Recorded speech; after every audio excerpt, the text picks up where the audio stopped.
I guess, a big lesson that Marx had to teach.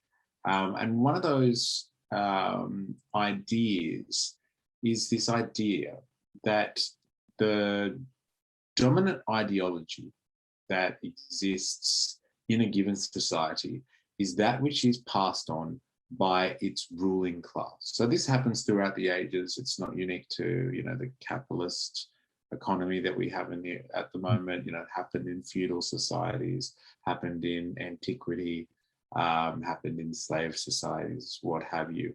The way of thinking, the ideology comes from the ruling class. So as a subset of that, the way that the ruling class will keep everyone in check is not just by force, but they oppress people using their ideology, like the way that, things are expected of people. There are people that have more than others, and there are some people at the bottom, while there's some people at the top. There's these ideas about family units or sexist ideals, gender relations in society. A man goes to work, or the woman stays home and looks after the home and looks after the kids and all that sort of stuff.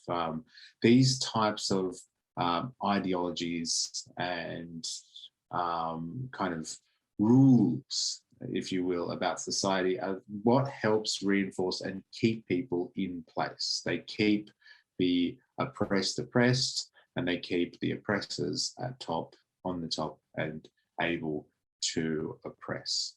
So from this idea, any of the struggles that you could look at, any of the forms of oppression from, sexuality, gender, any of the forms of oppression that you could look at are all granted through the ideology of the ruling class. In this case, or in our world, in the modern world at the moment, it's through capitalism. So it's through our rich and powerful, our business classes, our corporate overlords.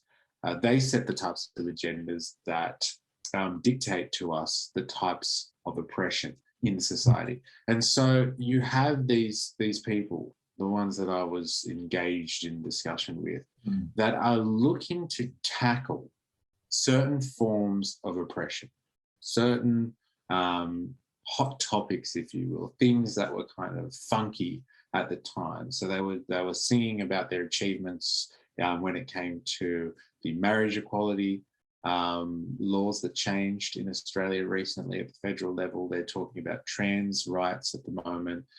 They're looking at things through the lens of making things better for the refugees, and trying to make wins against the government who's stopping the boats.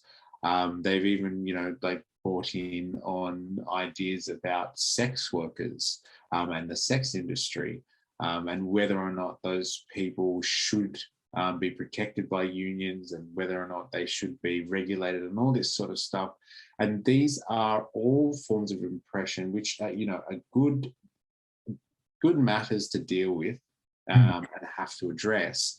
But in Marxist ideology, or in Marx's lessons that he taught to these people, right, it's basically like, you don't have to worry about those struggles individually.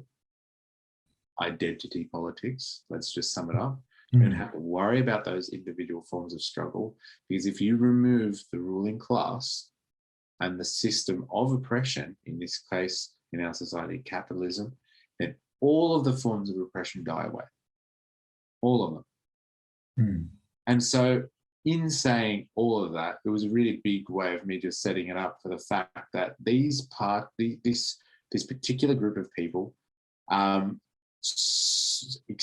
guess, would define themselves along the lines of the oppressed classes, or the oppressed groups of people that they fight for. And that's how they delineate themselves from other leftist groups, from other socialist groups.